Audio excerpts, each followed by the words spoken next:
Board exam हो या competition exam हो, एग्जाम में हर कोई हाई स्कोर करना चाहता है क्योंकि हमारे इंडिया में एजुकेशन को काफी ऊपर देखा जाता है। लेकिन बहुत से बच्चे 10 से 12 घंटा पढ़कर भी सही मार्क अचीव नहीं कर पाते हैं। वहीं कुछ बच्चे मात्र 4 से 5 घंटा पढ़कर ही 90 प्लस स्कोर कर लेते हैं और हम सोचते हैं कि आखिर उसमें क्या है जो कि मेरे अंदर नहीं है। अभी हाल ही में एक बच्चा 9th में फेल हुआ और सुसाइड कर लिया। इंडिया में ऐसे केस आए दिन आते रहते हैं और ये इंडिया का सबसे बड़ा प्रॉब्लम है। तो क्या हमारा एजुकेशन सिस्टम खराब है? नहीं, आप ऐसा नहीं बोल सकते हो क्योंकि एजुकेशन सिस्टम अगर खराब होती तो सभी बच्चों का यही हाल होता, पर ऐसा नहीं है। कहीं ना कहीं एग्जाम में हाई स्कोर करने के लिए एक स्टूडेंट का डिसिप्लिन, हैबिट, डेडिकेशन और मैनर्स मायने रखता है। कुछ ऐसे सीक्रेट होते हैं जो कि एक एवरेज स्टूडेंट को पता नहीं होता है, पर एक टॉपर कहे या जीनियस उसे पता होती है। आप कई सक्सेसफुल लोगों के मुंह से हार्ड वर्क और स्मार्ट वर्क के बारे में सुने होंगे, तो आज हम इस वीडियो में आपके साथ साथ ऐसे स्मार्ट ट्रिक्स शेयर करने वाले हैं जिससे कि आप किसी भी एग्जाम में हाई स्कोर कर सकते हो। ट्रिक नंबर 1,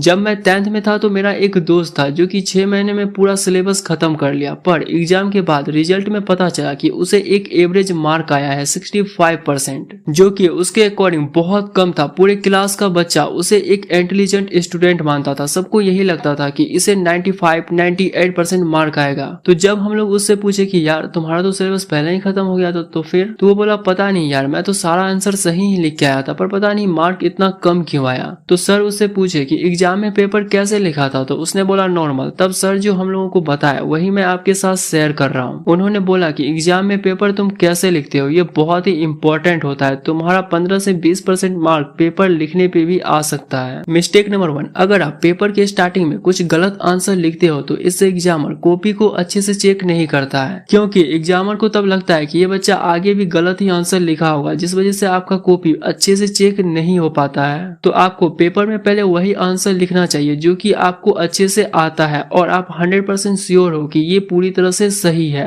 इससे आपका कॉपी पूरे अच्छे से चेक किया जाता है, क्योंकि एग्जामर को भी चैलेंज का डर होता है। मिस्टेक नंबर 2, जब भी आप पेपर में आंसर कंप्लीट करो तो उसके मेन पॉइंट को अंदर लाइन करो। जैसे आपके पेपर में क्वेश्चन आया कि महात्मा गांधी कौन है, तो आप आंसर लिखो और उसके मेन पॉइंट को अंदर लाइन करो। इससे एग्जामर का भी टाइम बचता है और अगर आप आंसर के बीच में ग्रामर मिस्टेक किए होंगे या कहीं पे वर्ड मिस्टेक किए होंगे तो इससे आपका मार्क नहीं कटेगा। आपको पूरे के पूरे मार्क मिल जाते हैं, क्योंकि वो सिर्फ मेन पॉइंट को देखकर आपको मार्क दे देते हैं। मिस्टेक नंबर 3, जब भी आप पेपर में आंसर लिखो तो ट्राई करो कि एक पेज में ही एक आंसर को खत्म करें। और मैथ, फिजिक्स जैसे सब्जेक्ट में ये काम आप जरूर ही करें, क्योंकि एक सवाल जब भी आप मैथ का सॉल्व करते हो, अगर आप आधा इस पेज में बनाते हो आधा उस पेज में, तो इससे एग्जामर कंफ्यूज हो जाता है बार बार पेपर चेक करने में और इससे उसका माइंड काफी ज्यादा डिस्ट्रैक्ट भी हो जाता है, जिस वजह से आपके 1-2 मार्क कट जाते हैं। तो इससे भी आप अपना मार्क बढ़ा सकते हो। इतना ट्रिक से आप एग्जाम में अच्छे से पेपर लिख सकते हो, जिससे कि आप ज्यादा मार्क अचीव कर सकते हो। बट हाँ, अगर आप पढ़े नहीं हो तो 95% स्कोर करना बहुत ही मुश्किल है। तो चलिए हम आपके साथ स्टडी के कुछ ऐसे स्मार्ट ट्रिक्स शेयर करते हैं जो कि ज्यादातर टॉपर यूज करते हैं और वो ज्यादा मार्क अचीव करते हैं। Number 1, previous paper solve.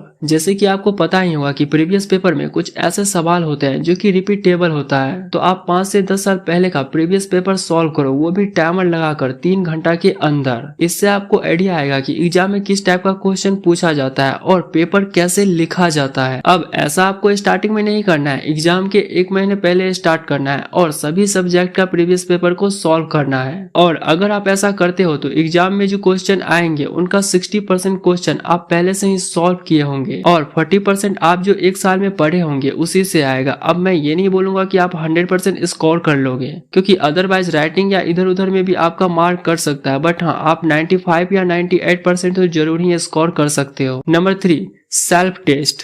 बहुत से बच्चे चैप्टर खत्म करते हैं और टेस्ट नहीं देते हैं। टेस्ट देते भी हैं तो स्कूल कोचिंग का, जो कि टीचर के अकॉर्डिंग पेपर तैयार किया जाता है। हाँ, ये सही है, पर अगर आपको ज्यादा मार्क चाहिए तो आपको सेल्फ टेस्ट तो देना ही होगा। खुद से क्वेश्चन बनाओ और उसे सॉल्व करो। ऐसा करने से आपका रिविजन होगा और आपको आइडिया आएगा कि किस तरह के क्वेश्चन आ सकते हैं। आप जान पाओगे कि अगर हम टीचर होते तो क्या पूछते। इससे आप एग्जामर के माइंड सेट को जान सकते हो। साथ ही अगर आप इसे बार बार रिपीट करते हो, बार बार हर चैप्टर का क्वेश्चन बनाते हो तो इससे आप ज्यादातर ये अनुमान लगा सकते हो, आइडिया लगा सकते हो कि टीचर कैसे क्वेश्चन पूछ सकते हैं एग्जाम में। और सबसे बड़ी बात, ज्यादातर बच्चे आसान क्वेश्चन को छोड़ देते हैं, उस पर ज्यादा दिमाग नहीं लगाते हैं। पर यकीन मानो कि एग्जाम में ज्यादातर आसान क्वेश्चन ही पूछे जाते हैं, तो आप कभी भी आसान क्वेश्चन को इग्नोर मत करो। Number 4, reading previous year notes. आपको हर सब्जेक्ट का नोट तो बनाना ही चाहिए, पर अगर आपके आसपास हाल ही में कोई एग्जाम क्लियर किया है तो आप ट्राई करो कि उसके नोट से भी पढ़ने का। या अगर आपको ऐसे बंदे नहीं मिल रहे तो आप अपने फ्रेंड सर्कल में से किसी का भी नोट लेकर पढ़ने का ट्राई करो, क्योंकि हो सकता है कि आपके नोट्स में कुछ ऐसा मिस हो जो कि उसके नोट्स में हो, और क्या पता वही क्वेश्चन आ जाए एग्जाम में। तो आप उस टॉपिक को भी कवर करने का ट्राई करो। और सबका माइंड सेट अलग होता है, ये तो आपको पता ही होगा, तो हो सकता है कि उसके माइंड सेट से भी आपको कुछ फायदा मिल जाए।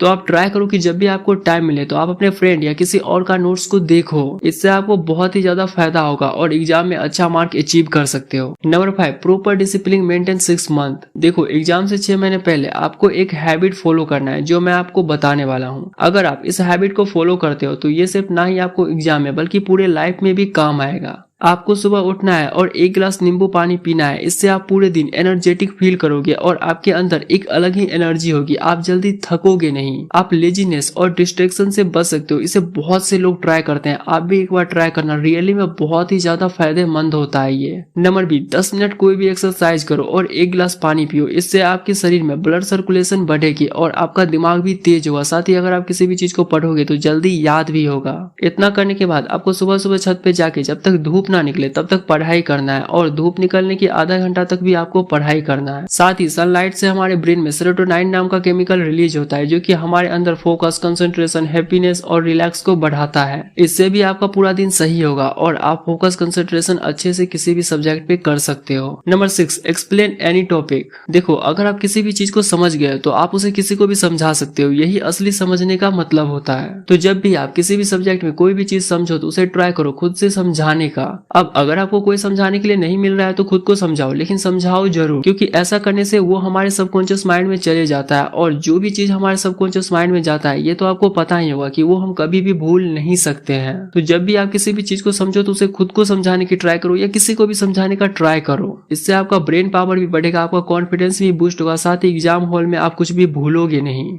नंबर 7, नोट ए वर्क मल्टीटास्क। देखो, साइकोलॉजी के अकॉर्डिंग ह्यूमन ब्रेन मल्टीटास्क नहीं कर सकता है। बहुत से बच्चों में ये प्रॉब्लम होती है कि गाना सुनते सुनते वो पढ़ता है या लिखता है, पर शायद ये आपको पता नहीं होगा कि अगर आप गाना सुनते हुए कुछ पढ़ते हो लिखते हो तो वो आपको समझ में नहीं आएगा, क्योंकि ऐसा करने से हमारा माइंड डिस्ट्रैक्ट हो जाता है। आप एक प्रॉपर रूटीन तैयार करो और एक दिन में एक ही सब्जेक्ट को कंप्लीट करो। आप एक रूटीन बनाओ, जैसे कि आपके पास 5 सब्जेक्ट है और 7 दिन होते हैं, तो आप 5 दिन लगातार हर एक सब्जेक्ट को पढ़ो और लास्ट के 2 दिन आप उन दोनों सब्जेक्ट को रिवाइज करो या खुद से ही सेल्फ टेस्ट दो। ऐसा करने से आप पढ़ते भी जाओगे, आपका सिलेबस भी खत्म हो जाएगा और आप टेस्ट भी देते जाओगे, जिससे कि आप बहुत ही ज्यादा मार्क अचीव कर सकते हो। तो अगर इस वीडियो से आपकी थोड़ी सी भी हेल्प हुई तो इस वीडियो को लाइक करना और चैनल को सब्सक्राइब करके बेल आइकन जरूर प्रेस करना।